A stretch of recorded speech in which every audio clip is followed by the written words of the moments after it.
Hello সবাইকে। তো দেখো সকাল সকাল ঘরের কাজ বাজ করে পর আমি তাড়াতাড়ি স্নান টান পুজো টুজো করে নিয়ে রেডি হয়ে গেছি। কোথায় যাচ্ছি শিব পুজো করতে। আজকে যেহেতু সোমবার, দেখো সবুজ রঙের শাড়ি পরেছি, কিন্তু বাইরে এত বৃষ্টি যে কি বলি। বৃষ্টি পড়ছে, এত বৃষ্টি যে যাব কিভাবে সেটাই ভাবছিলাম। চলো তোমাদেরকে একটু বাইরেটা দেখায়। দেখো বৃষ্টি যখনই পড়ে আমাদের ঘরের বাইরে এইভাবেই জল যায়, যেন একটা ছোট্ট নদী বয়ে যাচ্ছে। আর এদিকে দেখো মাইমা, ওই মাইমা, সোমা, আমরা সবাই রেডি হয়ে বসে আছি, টোটোর অপেক্ষা করছি। টোটো আসবে তবেই তো যাব। আর গল্প করছি কি বৃষ্টি পড়ছে। আর বৃষ্টি পড়ারই কথা। সোমবার মানে বাবাকে যত জল ঢালবে, শুনেছি আমরা যে বাবাকে যত জল ঢালা হয় তত নাকি বৃষ্টি হয়।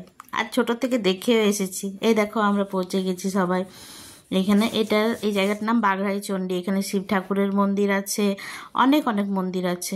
ওই বৃষ্টিতে ভিজে এই দেখো বৃষ্টিও পড়ছে, তাও ভাবলাম একটু ভিডিও করে রাখি। দেখো বৃষ্টিতে সবাই কিন্তু ভিজে সবাই ভিজে। এখানে ছোট ছোট বাচ্চারা, আর কি ভিড় বাবারে, মাথা খারাপ, এত ভিড়।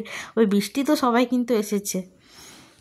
ভিড়ের জন্য আমি আর পুজো করার ভিডিও নিতে পারলাম না, এত ভিড়। আর যেহেতু বৃষ্টি পড়ছে সেই জন্য সবাই এই যতগুলো মন্দির আছে সেই মন্দিরেই ভিড় করে আছে। এখানে আছে মা বাঘরাই চণ্ডী, এখানেও পুজো হয়। আমরা এখানে পুজো টুজো সব কিছু করলাম, কিন্তু বৃষ্টির জন্য না, জায়গাটা কিন্তু খুব সুন্দর ঘুরে দেখার মতন জায়গা হচ্ছে, কিন্তু বৃষ্টির জন্য আমি আর ভিডিও করতে পারলাম না। এখানে মায়ের সঙ্গে সোমার সঙ্গে একটু ছবি তুললাম, ভালো করে ছবি ভিডিও করতে পারিনি বৃষ্টির জন্য। যেরপর টোটোতে বসে গেছি, যেহেতু মাইমাদের আসতে দেরি হয়েছিল তো বললাম চলো আগে যেরপর টোটোতে বসি, যখন মাইমারা আসবো তখন যাব। তারপর ওই পেছন দিক থেকে একটু ক্লিক করলাম, কিন্তু বেশি বোঝা যাচ্ছে না। এখানে আমাদের অনেক বড়, কত ফিট আছে আমি জানি না। এই দেখো হনুমানটা, এটা দেখার মতন একটা আমাদের এখানে জায়গা।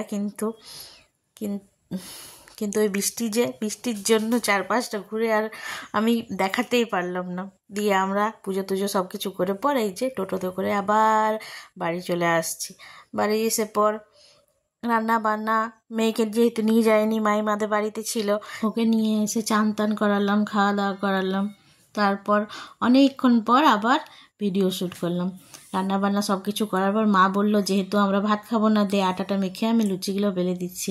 মা এখানে লুচি বেলছিল আর আমি ভিডিও করছিলাম। আর এর মাঝে একটা কাণ্ড করে ফেলেছি, এখানে ভিডিও বানাচ্ছি আর রান্নাঘরে আমার কড়াই তেল দেওয়া আছে, আর আমি ভুলেই গেছি মায়ের সঙ্গে গল্প করতে করতে।